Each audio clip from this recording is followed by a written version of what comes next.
then the body will begin to get rid of that nest that is made for the newborn, the new life, and it passes out the body, as does the egg.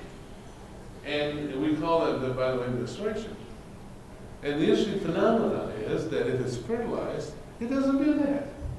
It stays and grows and embeds itself.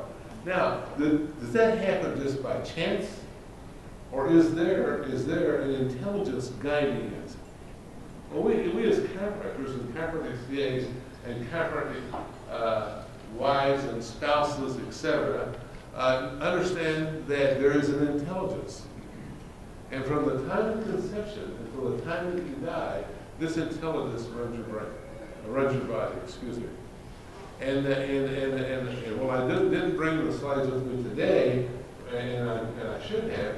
As you know, within 4 or 5 weeks, a human form is visible inside that uterus, and that cell turns into a brain, and a little primitive streak begins to grow, and little feelers begin to develop out, which become the spinal cord and the nerve, and all the nerve endings.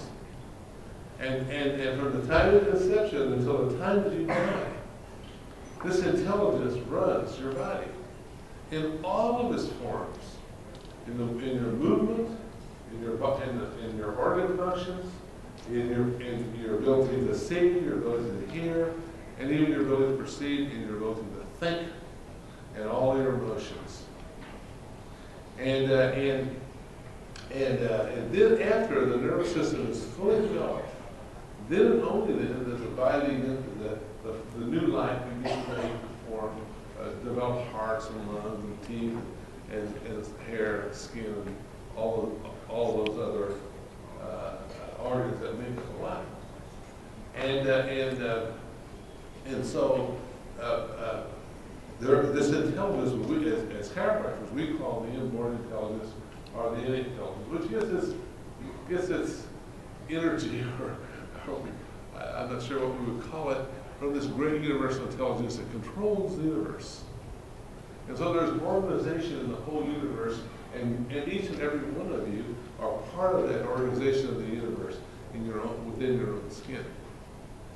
And the worst thing that can happen to a human body is for this intelligence that we know flows down the spinal cord and the vagus nerve, which, by the way, connects to the superior cervical ganglion at the medulla oblongata, which most of you know is at the level of the first and second cervical vertebrae. And the brain creates impulses by the millions, by the millisecond. And these impulses in their totality form an intelligence. And it directs all 70,000 million cells in your body. And the worst thing that can happen to a human being in the long run is to become subluxated. Now, maybe getting a car wreck and dying instantaneously might be a little bit worse. But beyond that, the worst thing that can happen is for a person to have a subluxation undiscovered. Now, right now, as we share this moment of time and space, in every community in the world, and particularly in the communities that you represent, there are thousands of people who are dying. And they're dying in the world, there are millions. And they're dying and they're lying in hospitals, they're lying in nursing homes, they're lying in their own homes, and many are walking around right now without any symptoms whatsoever, and yet they've begun that long process of trauma, physical or emotional, subluxation, altered physiology, pathology, and death. And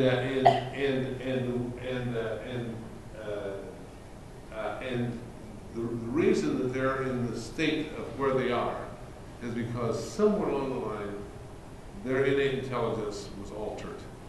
It was stimulated or inhibited or changed in some way so that body could not dysfunction. Now we know as chiropractors and chiropractic CAs, because chiropractic CAs see this all the time. Patients come to the office for the first time, they're not very cooperative, they're arbitrary,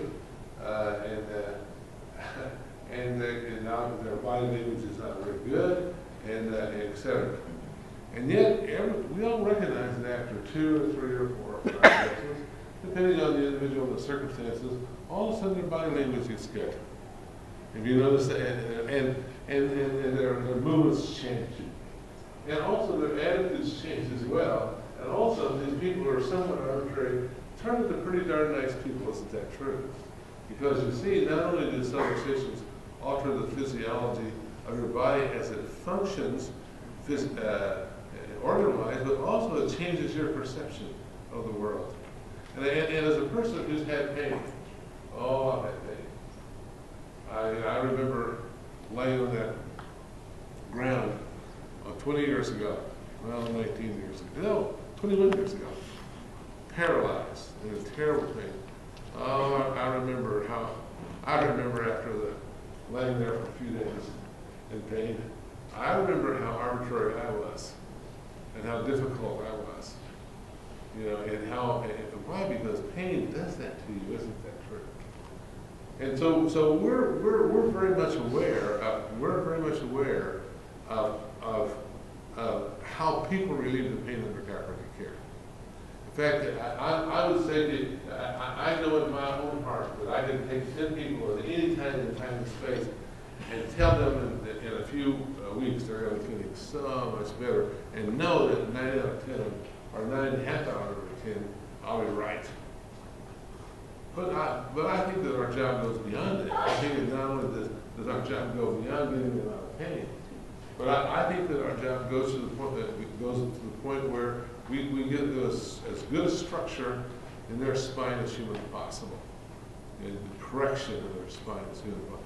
And then I also believe that we have a responsibility to maintain their spines and to allow this this innate intelligence that flows from the universe through our individual brains and directs our body physiology. I think that every person should have the right to have their spines maintained so they can have maximum amount of life subluxation free. Now, I used to be somewhat embarrassed about my age. Early on, I was embarrassed because I was so young. After all, I was 23 years old,